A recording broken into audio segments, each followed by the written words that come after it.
여러분은 문이 열려 있는데도 도망칠 수 없는 상황을 상상해 본 적이 있나요? 누군가 쇠사슬로 묶은 것도 아닙니다. 감옥에 갇힌 것도 아닙니다. 머릿속에 심어진 공포 하나만으로 사람은 스스로 탈출을 포기하게 됩니다. 1977년 미국 한 젊은 여성은 히치하이킹을 했다가 7년 동안 지옥 같은 삶을 살게 됩니다. 그녀는 작은 나무 상자 안에서 잠들었고 상자 안에서 울었고 상자 안에서 시간을 잃어갔습니다. 그리고 놀랍게도 탈출할 기회가 있었음에도 도망치지 못했습니다. 오늘 이야기할 사건은 미국 역사상 가장 충격적인 감금 사건 중 하나, 걸 인 더 박스 사건, 콜린 스텐 이야기입니다. 1977년 5월 19일 캘리포니아 북부, 당시 20살이던 콜린 스텐은 친구 생일 파티에 가기 위해 길을 나섭니다. 그녀는 경험이 많은 히치하이커였습니다. 그래서 아무 차나 타지 않았고 위험해 보이는 차량은 거절했다고 합니다. 그날도 여러 대의 차를 그냥 보냈습니다. 그런데 잠시 뒤 한 가족이 탄 차량이 멈춰섭니다. 운전석엔 남자, 조수석엔 여자, 그리고 뒤에는 어린아이까지 타고 있었습니다. 평범해 보이는 가족. 콜린은 안심했습니다. 그 차의 운전자는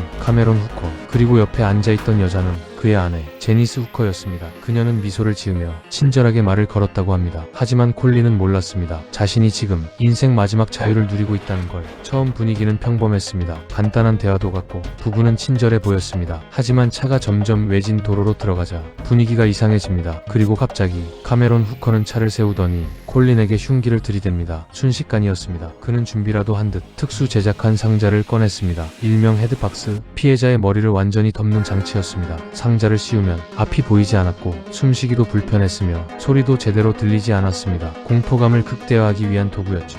콜린은 공황 상태에 빠졌습니다. 그리고 그대로 외딴 집으로 끌려갑니다. 집에 도착한 뒤 콜린은 충격적인 광경을 봅니다. 방 안에는 사람을 가둘 목적으로 만든 장치들이 있었습니다. 쇠사슬, 수갑, 결박도구, 그리고 침대 밑에 있는 작은 나무 상자. 그 상자는 사람이 겨우 들어갈 정도 크기였습니다. 카메론 후커는 말합니다. 앞으로 내 방이다. 콜린은 하루 대부분을 그 상자 안에서 보내야 했습니다. 문제는 크기였습니다. 너무 좁아서 다리를 제대로 펼 수도 없고 몸을 돌리기도 어려웠습니다. 상자는 침대 아래 숨겨져 있었고 카메론과 제니스 부부는 그 위에서 일상생활을 했습니다. 반면 그 아래에서는 한 사람이 숨죽인 채 갇혀 있었던 겁니다. 심한 날엔 20시간 이상 감금, 화장실 제한, 음식 제한, 수면 박탈까지 이어졌다고 합니다. 시간 감각도 사라졌습니다. 빛이 거의 없었기 때문입니다. 콜린은 나중에 며칠이 지났는지조차 모르게 됐다고 증언했습니다. 보통 납치 사건이라면 피해자는 탈출 기회를 찾습니다. 하지만 시간이 지나면서 이 사건은 이상한 방향으로 흘러갑니다. 카메론 후커는 콜린에게 조금씩 자유를 주기 시작합니다. 처음엔 집안일, 그 다음엔 외출, 심지어 어느 순간 가족까지 만나게 해줍니다. 상식적으로 생각하면 그 순간 도망쳐야 했습니다. 그런데 콜린은 도망치지 않았습니다. 왜였을까요?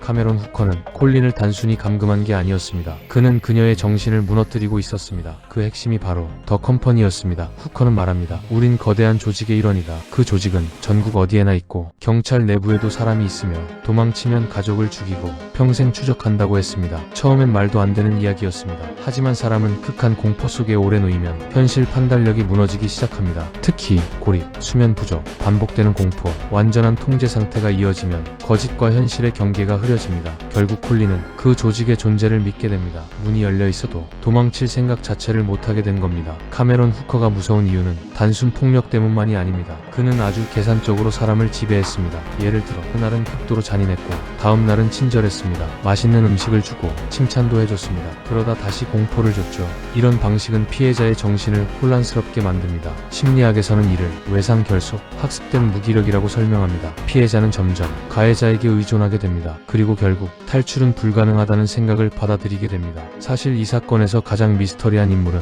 아내 제니스입니다. 많은 사람들이 묻습니다. 왜 남편을 막지 않았을까?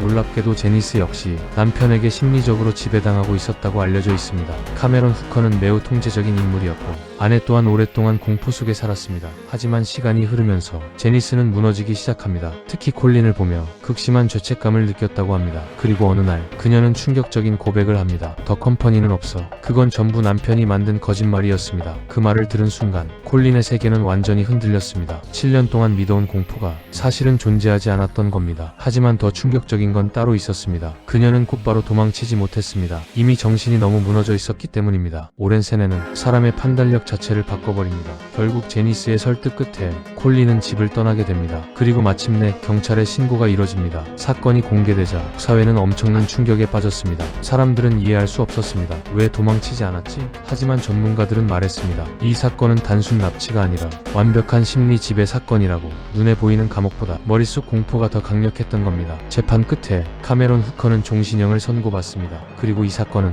미국 범죄 심리학 역사에 남게 됩니다. 우리는 흔히 감옥은 철창으로 만들어진다고 생각합니다. 하지만 콜린 스탠 사건은 전혀 다른 사실을 보여줬습니다. 사람은 공포만으로도 스스로 탈출을 포기할 수 있다는 것, 그리고 가장 무서운 감옥은 눈에 보이지 않는다는 것. 여러분은 이 사건 어떻게 생각하시나요? 미스터리 게록이었습니다. 감사합니다.